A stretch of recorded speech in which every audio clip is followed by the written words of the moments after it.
Hello, everyone. This is Tim Kimsey. I'm with Audio Knuckle Busters. And along with me, I have Jen Bees, Robert Bogart, Sterling Winfield, and we comprise of the Audio Knuckle Busters. Today, we're going to be talking with Jenny Bees, discussing females in the industry. So I'm going to turn it over to you. Let's talk about females in the industry or the lack of. I think one of the main reasons there's not very many females involved is that it's sort of like if you're an auto mechanic, you have to learn all the gear. And that scares a lot of girls. Mm-hmm. And it's, oh no, I could break something, I could do something wrong. It's just a lot to learn. Whereas if you're a video editor, it's more in the box. And so all of the outboard gear and the mixers, it's very daunting in the beginning. And that kind of ties into the STEM, the science and all the math, where there's not many female programmers or anyone in the STEM industry. And they're trying to get and encourage more women and then, of course, employers to hire them. And there's just not that many. And part of it is because it's not really geared towards women in schools. They don't advertise towards them. There's not a lot of women out there that are role models. You really have to dig and search and know what you're looking for. Mm-hmm. It's not one of those careers where like, yeah, I'm totally interested in that. It's, you know, most women, I don't think they really know what jobs are available in music. Sterling, you and I know a couple of female engineers, producers in the area, the local area, right? Yep, absolutely. I know a couple. One of them used to work over at Audio Dallas. Paula, I think that's how you say her name. Paula? Uh-huh. And now she works over at Empire. Okay. And I think she's still doing it. I'm pretty sure she is. And then another lady named Julie over in Arlington. And then Pam. Pam Irwin, yeah. That's 3, which is more than most regional areas even have, you know? That's a great point. I think in a lot of ways Texas is the exception to a lot of man-made rules out there as far as any of this crap goes.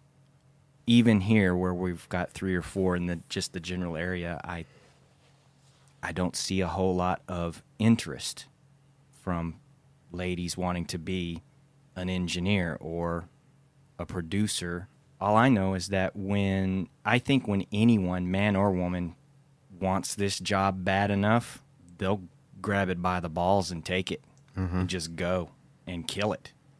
As far as any of the women engineers I've met, they're awesome. How'd y'all get into the industry, Sterling? How did I get into it? Yeah. After I figured it out, that's what I want to do. And Tim?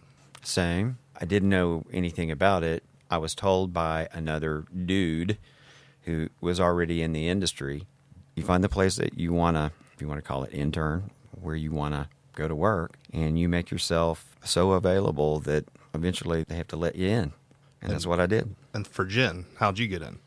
In Dallas or into the industry? Yeah, your start.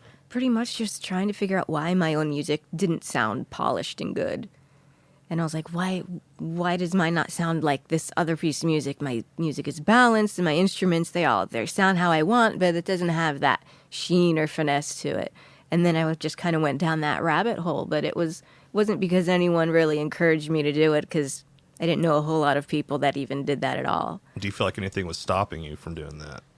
I mean, it's not hard to study on your own. I mean, you just have to be motivated. But the thing about getting the gigs is you're competing against all the guys. So you don't just have to be good. You have to be as good, if not better, than all of them. That's kind of how I'm seeing it from my point of view, but which I think is a shame. So you have to be really, really good to make it, or you just kind of... Well, because if you bomb on something, you're just kind of iffy. Yeah. Whoever's the lead engineer in charge, they have no problem saying, oh, well, I have this other guy who will do it, no problem. I've never thought of it that way, but I guess that is absolutely true. Why we perceive those that we're working beside that have been females are so good is because they're having to do twice the amount of effort to shine. And they do. And anyone who doesn't acknowledge that is an... Well, seriously. Yeah, I mean, unless you're on stage shaking your... a man probably ain't going to look twice. Ooh, that's a good point, too. I mean, we should be having this conversation with a record label executive. Yeah, you could take a look at all of the female artists who are at the top of their game, and all of them are probably dressed in a certain way on stage. Absolutely. Yeah. I don't see any of them except maybe Lady Gaga doing what she wants. The rest of them are products of corporate manipulation. Lord from Australia, I don't think she went that route. No? I don't think so. She was younger when she got onto the scene. But then you can look at Miley Cyrus. She was a product of Disney's. Oh, totally. Yeah. I don't know if I can say Disney on this podcast. but- Disney. Blah, blah, blah. Say But it, you Robert. saw how she turned. She kind of felt like she was being portrayed as too nice of a person, and she wanted to, you know, be Hannah Montana went porn. What about you know? Taylor Swift? Yeah, her last album, she got a little darker, I guess. I don't know. Maybe. Well, I can't say that's a trend for all the artists, but Yeah, I No, don't want to but- stereotype too much. but here, there is a. I'll say this. I think there is definitely more of an importance on image for female than absolutely. Or how Oh. do women singers, female singers, how do they kind of their career drops off when they get close to 40? Yeah.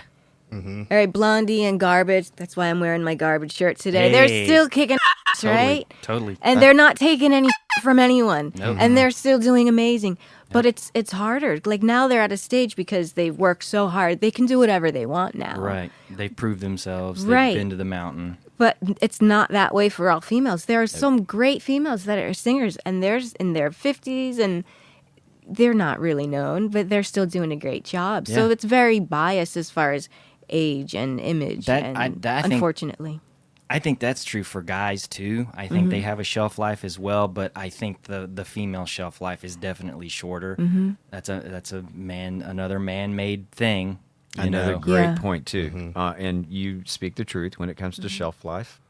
you know, I don't know if the female shelf life of a audio engineer is related or connected to, you know, what we see with actors and singers. Oh, I don't think it is. No, N- it not has not nothing in to that do with sense. anything. Because I know we brought that up. I just wanted to touch on that. Well, I mix in my pajamas, so image has nothing to do with this gig. I think the shelf life of an engineer is up to the engineer. Maybe the ears. When Right. your ears Yeah. start it, giving out. Exactly. it could be that. I honestly just don't know that they're interested in it. I think they're smarter than that, quite honestly. I think you bring most, up a most great of the point. women I know are smart as hell. So- They're like, I ain't touching that with a 10-foot pole. So you're saying that Jen isn't all that smart? No, I am not. I see what I not did right step there? in it. Uh-oh. No, she's good at what she does. Absolutely. She's fine, but because that's what she chooses to do. This gig ain't for the faint-hearted, you know. And I'd say that women that are in this industry and kicking ass are some tough chicks. Oh, definitely. They are ball busters, man, and they know their They do. and they don't take any. And I'm going to give us another angle. What about the chicks that we're married to, dude? Dude, I mean, the crap that they put up with? I wouldn't want to be married to me. No. I wouldn't want to be married to you either. I would. What does Groucho Marx say? I wouldn't want to be in a club that would have me as a member. So yeah, no, she's a saint for putting up with all my bull. I was having a conversation with my little sister and her boyfriend, who's going to be a doctor, and the conversation of female versus male doctors came up. And one of my sister's friends, she was kind of upset about how my sister's boyfriend was talking. He just brought up the fact that most female doctors stop after 8 years and the guys keep going. So there is this trend where the female doctors get to a point when they start having kids and they decide to drop the profession and go to be just a mom, I guess, or, you know, a family person. So You can't say just a mom. I know I messed up, but You Robert. can't say that. we can edit. We can edit. No. Oh It's no, fine. that all stays in, no mistakes. Well, okay. So what's so wrong with being a mom over having a career then? Nothing, right? Nothing, No. Okay. not a damn thing. If it weren't for her mom, I wouldn't be here. Mm-hmm. A tough one at that. But here's one of the things that I can say. Many a relationship has ended because of the lack of understanding of what this industry pulls out of a person, Yep. male or female. Male or female, that goes for everyone on the planet. And I was just going to say, if females are having to do twice the duty to shine, then it makes it incredibly difficult to live life. You definitely get burnout, and you really have to know when to say no, and you don't want to because you want that gig. And I guess one of the other hard parts of saying no is there's a lot of instability that can come with the job when you're starting out. And of course, there's no health insurance, so that's hard for relationships too, because guys expect the female to be the steady one in the relationship, where Right. they're not always depending on their job. And it's like, what? You're like one of my dude friends, and I'm like, no, I'm not. But you kind of become one of the guys when Role you're reversal. in this. Yeah. Yeah. Absolutely. Yeah, and yeah, there's no stability, and yeah, so Being an entrepreneur, I can't say it. Entrepreneur? Entrepreneur, show off. self-employed, contract laborer, whatever glamorous word that you want to attach to The that. union calls it a casual worker.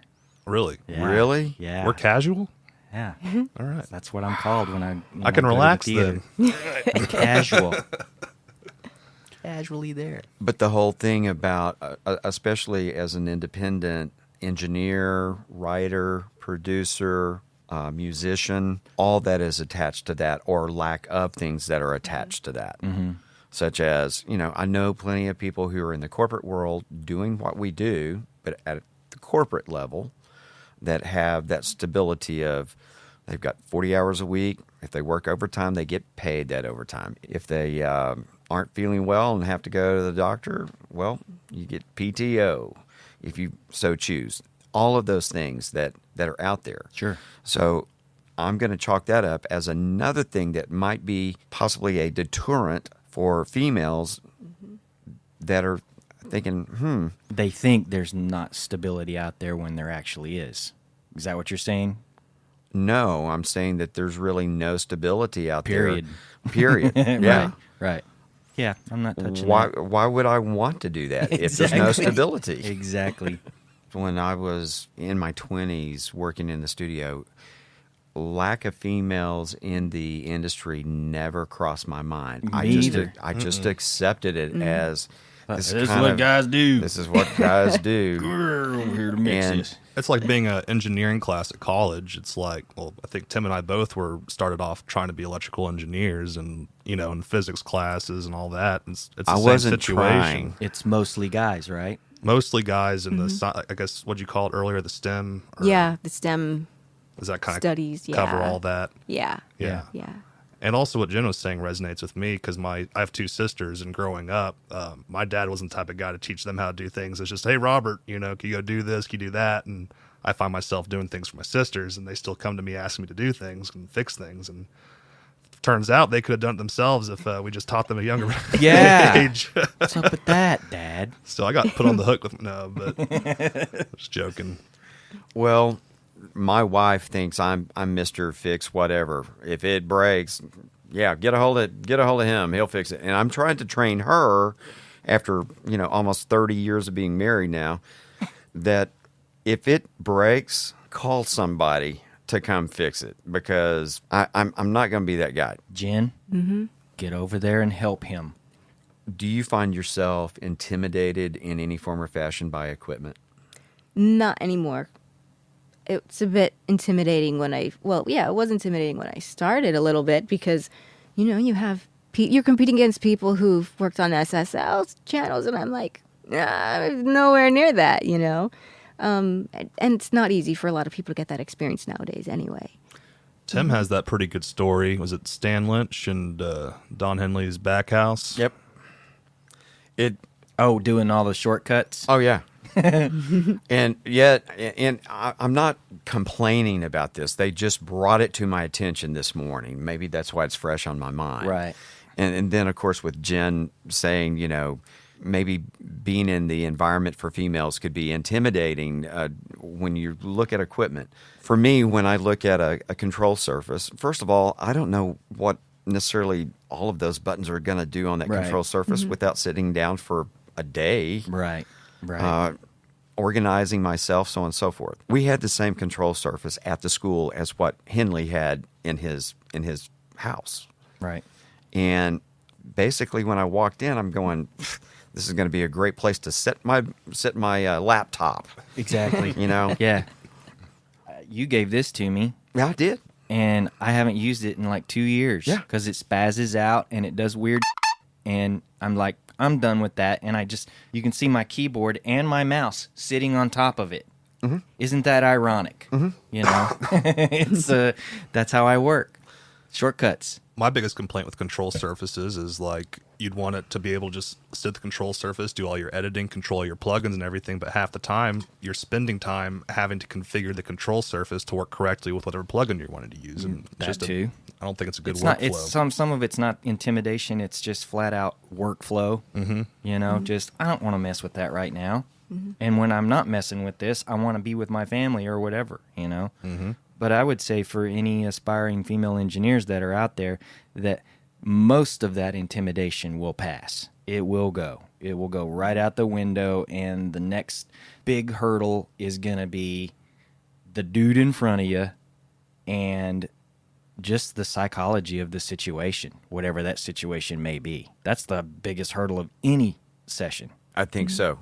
And you brought up another really kind of cool comment, but I think it still is more difficult for females when you're waiting for that dude in front of you that you're talking about to get out of the way. And whatever that looks like, that could be he's sick one day. Is it more difficult for females to be able to step into that position? Right now, I think it is because there's not that many females available to step up into that position. Yeah. If they were, they would be taking our jobs over. I'm telling you, hands down. Dude, my wife is amazing. I'm not just saying this because I think she has listening devices everywhere.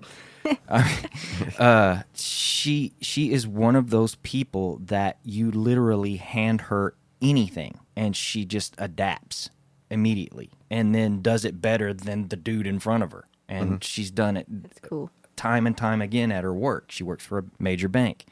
She just continues to shine in just about anything, you know, and quite frankly, I'm jealous of her. There's some jealousy in my house over this because it takes me, you know, like you said, a day to learn something. It takes her 10 minutes, you know, and it's I hate that. It's one of my peeves between me and her. You know, we kid about it a lot, but it's one of those things that I think you're absolutely right, dude.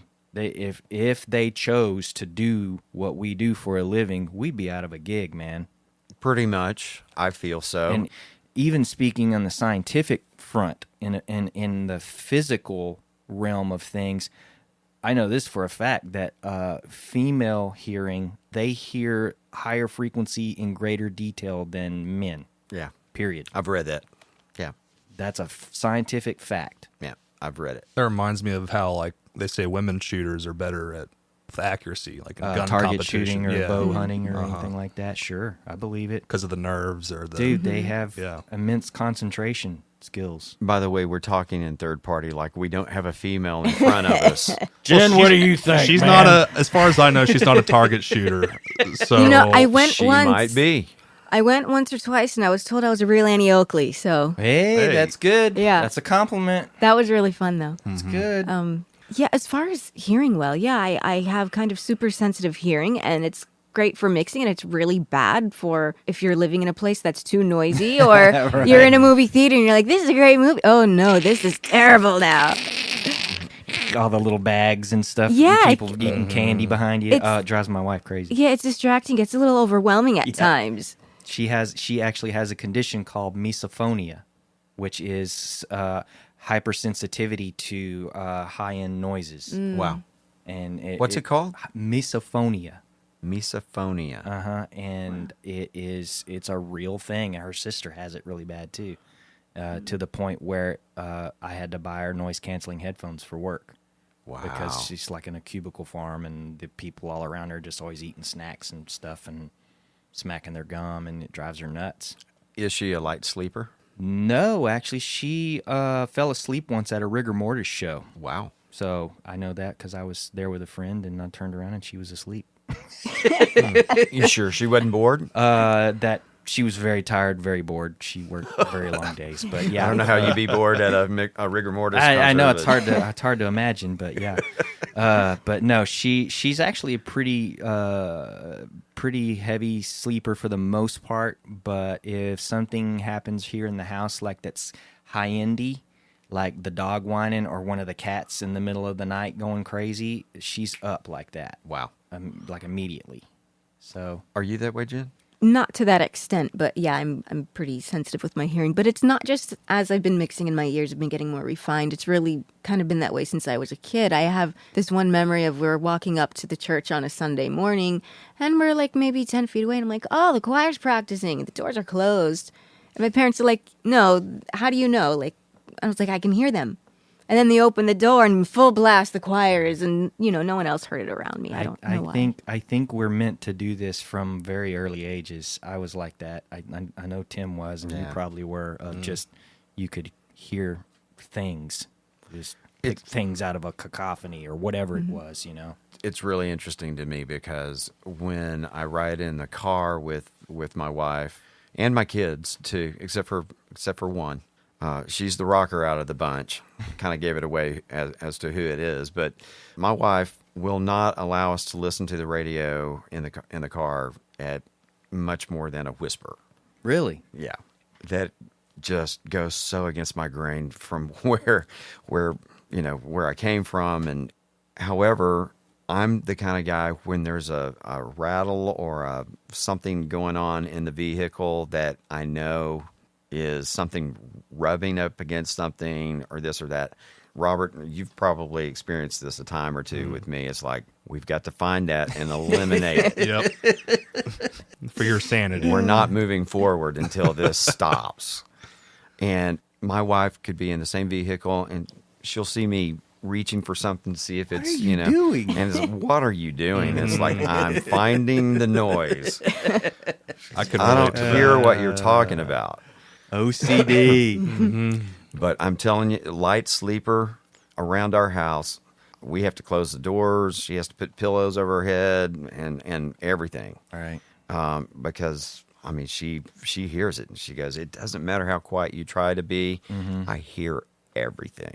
And it's like, wow, how miserable is that? Yeah. I'm a light sleeper too for most of the time, and yeah, it can be pretty miserable. So I get it. Quick story, has nothing to do with the music industry, nothing to do with any of this, but it has something to do with the noise in the car. Okay. My best friend, practically my brother, you've met him several times, yeah. Kelly Self. Yeah. His stepdad, who's no longer with us, Earl, got a car one time. They had bought a car brand new. It was a 1974 car, a 1973 car, or whatever. And from the day he got it, there was this rattling in his driver's side door. And they just thought, you know what? It's just part of the car's character of the car, whatever. They kept this car for like 10 years. And finally, it just got to him, and he said, I got to find out what this rattling is. Like, so, everything on the car worked. On the door and everything. So he's like, I got to find out what it is. He took the door panel off, and it was a Coke bottle tied to a string inside the door, and it had a note in it. And inside, he pulled the note out, and the note said, "Gotcha." Wow. Oh my gosh. Somebody at the car plant had a little fun. That is amazing. That 10 years. 10 years they put up with this rattling because they thought, you know what? I'm not going to mess with it. Just leave it alone. Okay. Crazy. Inside Anyways. the note said, gotcha. I will leave that up to y'all if y'all want to leave that in there or not. But hey, whatever. But for you or like for my kid or anybody that has that need to find the noise, it would have drove you crazy. Well, it's pretty surprising to me that I can hear at all after some of the years of stuff that you and I have, the loudness curve. Couple of hundred Pantera shows, yeah. I'm amazed. You more than me, probably. I am amazed. I never took care of my ears, and it was 110, 120 on stage every night. Oh yeah. And I still, And I think it's I'm fair to doing well, for being almost 50. Well, when we did Far Beyond Driven, That was all the time, yeah. Yeah. That was for. I would say that went 100 on for 4 or 5 months. 115, 120. Yeah, we had those big Westlakes Yeah. on the cinder block podiums there. Good Lord, that was loud. Well, let's wrap things up, Jen. What do you think is the key for females wanting to get into the industry, and what do you think the key is to longevity? Longevity, you have to keep learning all the time. Don't ever think, oh, I know enough. I've hit a great groove and I have some steady gigs. Learn as much as you can, network as much as possible as well. Don't be afraid to email anyone or send them a message on LinkedIn to say, hey, I like your work, and maybe you want to just watch them work one day at a live show, or maybe you just want to work at their studio or intern. Don't be afraid and feel like you're pestering them, because you're not going to get anywhere unless you do. So, fair to say, those who don't ask don't get? Yeah. Okay. Good You point. have to want it, because it's not easy by any means for anyone, regardless of gender. And no one's going to hand it to you. No. It's not that kind of job. You don't inherit this job. No. Yeah, you're either good at it or you're not. And hopefully things will change in the future, but I would like, even if you're in high school, just be aware that the mentality of those around you, and you're the guys, probably isn't much different than in a studio, because I still can't walk into one of the music centers, I'll call them, and the guys will still look at me and be like, they don't understand that I know music, and when I tell them and I know exactly what I'm looking for, they'll look to my boyfriend and be like, oh, you need this. And then be like, oh, no, it's all her. Talk to her. She's the audio engineer. She knows exactly the gear that she wants. So, And they will look at him. They won't really talk to me because they don't really think that I know, because they still don't expect it. does it make you want to go, hey, buddy, right here, right here? I'm the one who's paying the bill. My eyes are up here. Yeah. I'm the one paying the bill. I'm here for me, not him. Yeah, I mean, you kind of want to smack him upside the head, be like, dude, I know what I'm talking about. You know, this is the mixer that I bought. Like, I ordered it. I know all the specs on it. You know, they don't have to be like, well, can it do this and that? Yeah, I know it. Like, I researched it, you know, and then just be like, oh, no, you just need this $100 little. No, I know what I need. I think that this is across the board. When there is a male and female, it could be at a restaurant, it could be at a car dealership, it could be anywhere where that is the typical response that I see from people. Sterling knows this because he knows her. As the male, when that happens in my presence, I correct them very quickly. So I think there's something to be said for the males when in that position to correct the person that is making that mistake. Because so often, and I'm telling you right now, it is exactly how we bought our house. They wanted to talk to me when it came time to negotiating the deal, so on and so forth for the house. And I had to correct them. I'm not the one to talk to. She's actually the breadwinner in the family when it comes right down to it. She's the rule maker, and she's the one who is the decision maker on this. So if you want our dollars, that means that you talk to her. And she's very capable of stating what she wants. Moving forward, hopefully the guys that might be listening to the podcast, pay attention to this. If you are in the presence of a female that you know and care for, and you experience something like that where someone needs to be corrected, don't hesitate to correct them. It's Don't the ever right be thing to afraid do. correct somebody nicely, you know, the first time. I think that this kind of relates to the old classic, you know, guy driving the car and the girl wants to stop and ask for directions and the guy wants to act like he knows better. Right. I've been in that seat, you know. Sure. And I want to not have to ask. And, you know, I guess it's ego plays into that a little bit. Maybe a competitive spirit with the guys. It's the old, Maybe. I don't know. it's like the old pride thing. The old joke about getting directions. Males won't do it. They'd just soon drive all over the country looking for the spot, and then have to get out and ask for directions. I like having directions. I like knowing where I'm going, but I did change the navigator voice on my phone from a female to a male. 'Cause Because you I didn't wanna get enough listen. of that at home. That's it. And that's just the truth. I mean, I'm just being honest here. I I don't need this chick yapping at me, telling me where to turn. I'm good, And so I changed it to a dude. I It think makes that's- it better when you go to the British accent, though. Yeah. I think in the business deals, I think that's related. The guy doesn't want to have to listen to the girl sometimes. But don't you think it might be the other way, too? Oh, I- definitely. Tim and I even come from two different generations, and so I feel that there's some of that's going away. I see it kind of sliding off. We might be hard pressed to see any more females be interested in this than there already are. Maybe, I don't know. I don't see that curve increasing. I wonder, was this topic ever brought up back in the 80s or 90s? Never. It was kind of an unspoken Didn't thing. matter. No. The females were office personnel up front that worked in the front office. Yep. They were the ones who Or managerial or secretary. something I mean, like that. Sterling and I. Let's see. Were you there when Beck Moore was there? No, Lisa. Okay, Lisa so Boudreaux. Beck Moore. She wasn't an engineer, but she ran the studio very well.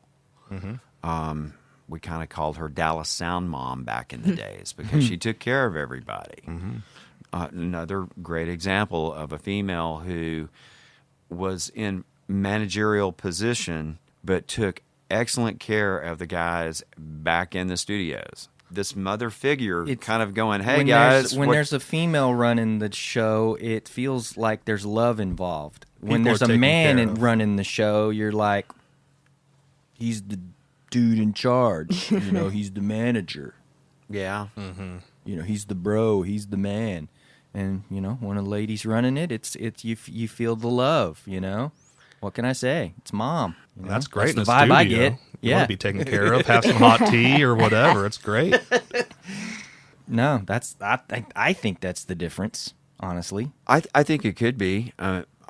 You could extend that to the engineer-artist relationship where if the engineer's female, maybe the artist feels how you felt with the difference between male and female management. Because I can't remember I'll have to look up her name. I know we're going to have a second segment on this, but Oh, we're probably going to have a few more. I know there's a female engineer out in California, and she's just known for her ability to work with clients. Clients love working with her, and also for her ability to work with vocals specifically. Like, let's go grab her because she's badass at handling vocals and working with these artists and being friends with them. So and that's a whole magazine article I read on that. So there's definitely Track it down. Yeah. yeah. I'll track it down for the next one. Cool. So, and you brought up another female engineer, well-known one, Sylvia. Yep. Hopefully we'll have her. Yeah, hopefully. booked on here soon. So, Just waiting for a Yeah. response.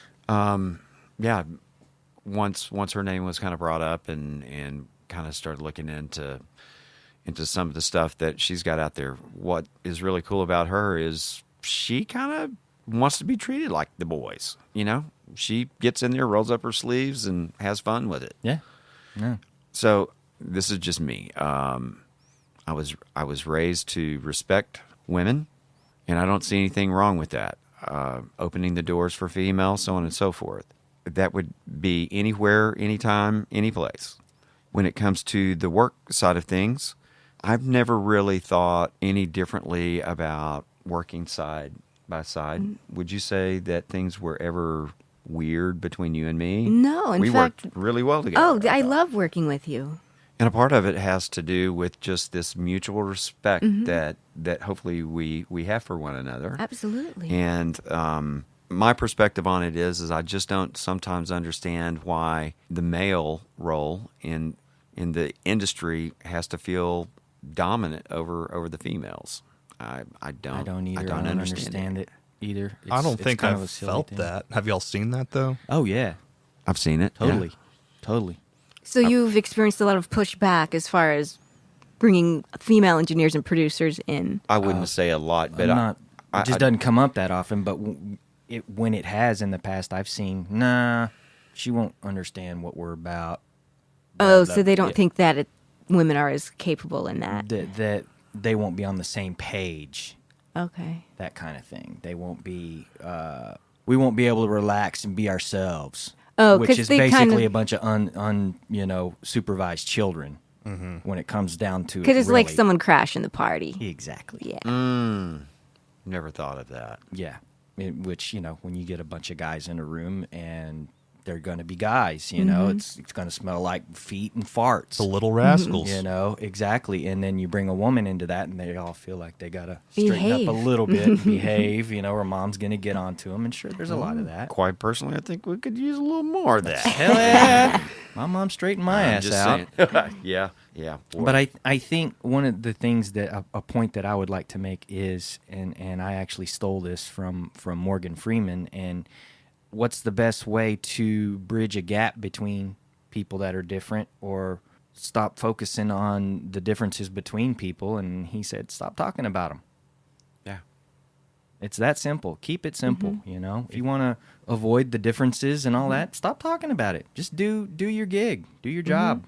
And that's what always seemed to work the best, because at least in my situation, when I was paired up with a female engineer or producer or Gail Sky King, for example, like I said, I never in my wildest dreams would have felt the same way about a dude doing what she was doing, which is... It impressed you more that it was a female. yeah, maybe. Yeah? Yeah. It stuck with you more. A female engineer who was programming samplers that was going on a major recording. It's like mind-blowing. Yeah. Had that been a dude, it would have been walk in. So? Yeah, pretty much. And it's like, how quickly can we get this over with? Rather than me showing this interest in what she was doing. And that led to her showing me a editing technique that I would have never gotten otherwise. All right. Well, what do you guys think? Let's wrap it up for this go around. Let's do it. There will be more talks on Yeah. this subject matter. I think we ought to invite not at the same time along with when we do get Sylvia here, but when maybe we invite the local ladies. Just they all have their own podcast, I think that's great. talk shop, whatever. That would be awesome. Yeah, just Yeah. you gals and the guys will go. Make coffee, Yeah. coffee and biscuits. Walk the baby and change the dog.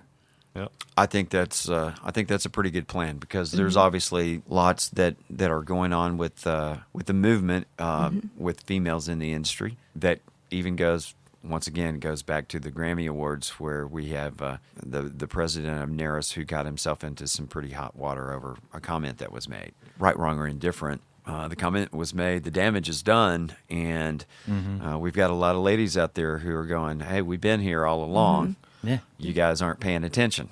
exactly. And kind of the moral of the story here is, for all of us, whether you're female or male, if you're not keeping up with the technology that's going on, and you're not keeping up with the industry as a whole, and I'm learning this too, as an entrepreneur, what we're going to call an entrepreneur, I'm simply going to call myself a contract laborer out there. If you don't have your act together in all aspects, not only technically in the industry itself, but business-wise, having that plan set ahead in front of you, it's going to make for a very, very long process. Yep. And so with that, folks, this is AKB. We're signing off for this particular episode, and we'll catch you guys later. Peace. We out. Bye bye. See ya. Peace.